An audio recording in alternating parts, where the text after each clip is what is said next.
네, 세계 증시 소식을 빠르게 새벽 배송해드리는 글로벌 증시 시간입니다. 최보원 한국투자증권 수석연구원과 함께하겠습니다. 안녕하십니까? 네, 안녕하세요. 네, 미국 정부가 셧다운에 돌입하며 하락 출발했던 뉴욕 증시가 일제히 랠리를 이어갔습니다.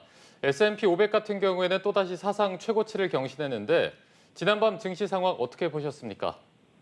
네, 전일 S&P 500, 나스닥 지수는 하루 만에 0.4%, 0.3% 추가적으로 올랐습니다. 셧다운에 돌입을 하면서 불확실성 높아지면서 장 초반 미국 주요 지수 일제히 하락 출발했는데요. 하지만 고용 부담이 기준금리 인하 기대감으로 연결이 되면서 미국 주요 지수는 장중 상승 전환에 성공했습니다. 업종별로는 상대적으로 부진했던 헬스케어와 유틸리티가 3.0%, 0.9% 상승하면서 이번 주 양호한 흐름 보이고 있고요. 부진했던 고용 지표에도 대형 기업들의 실적 개선 기대감 반영이 되면서 IT, 경기 소비자 업종도 0.7%씩 올랐습니다. 테슬라가 전일 대비 3.3% 상승했고 추가 기준금리 인하 기대가 긍정적으로 작용을 한 영향인데요. 하지만 소재, 금융업종은 1.2%, 0.9% 하락 마감했습니다.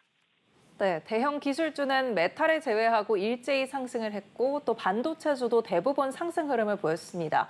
최근 미국 증시에서 투자자들이 주목하는 섹터는 어떤 게 있을까요? 아무래도 IT 기업들 그리고 반도체 AI 관련주로 볼 수가 있겠는데요. 어제는 필라델피아 반도체 지수가 2.1% 상승했습니다. 대표 반도체 기업들의 상승세가 지속이 되고 있는데 기업별로 한번 살펴보시면 엔비디아가 0.4% 오른 반면에 브로드컴과 TSMC, ASML은 1.1%, 3.3%, 3.6% 올랐고요. 램리서치와 마이크론은 이 실적 발표 이후에 상당히 수요 개선 기대감 반영이 되면서 6.6%, 8.9% 상승했습니다. 그리고 여기에 더해서 상대적으로 눌려져 있던 헬스케어 기업들 반등하는 모습도 보여지는데 AES, 바이오젠과 같은 경우가 16.7%, 10.1% 올랐고 아스트라제네카, 소노피셔 같은 경우도 9.96%, 9.4% 올랐습니다. 여기에 더해서 상대적으로 덜 오른 기업들이 아직 있느냐는 이제 기대감이 반영이 되고 있는데 슈퍼마이크로 컴퓨터 중심으로도 반발 매수에 유입이 되면서 9.3% 올랐습니다.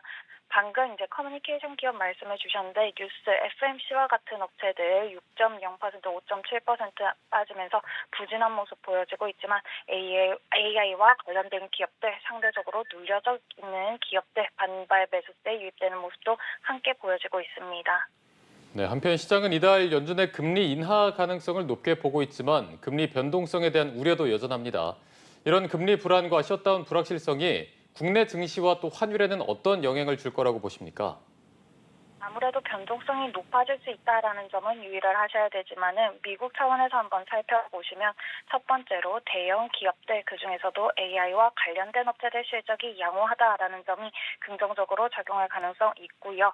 여기에 더해서 연준의 정책 불확실성이 셧다운의 영향과 함께 이어질 가능성이 있습니다. 그런 상황에서는 변동성이 조금 더 높아질 수 있는 상황에는 한국뿐만이 아니라 다른 곳까지도 함께 환율 영향 받을 수 있다는 점 유의해 주시면 좋겠고요.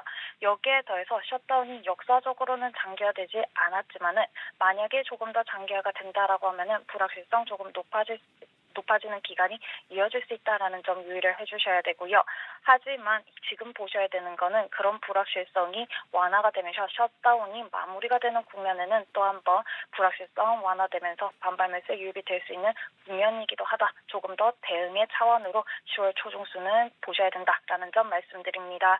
10월 중순 추석 연휴 끝나고 나면은 아무래도 실적으로 관심 이동을 할 시기인데요.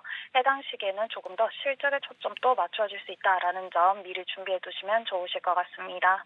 네, 세계 증시 소식 전해드리는 글로벌 증시 최보원 한국투자증권 수석연구원과 함께했습니다. 고맙습니다. 고맙습니다.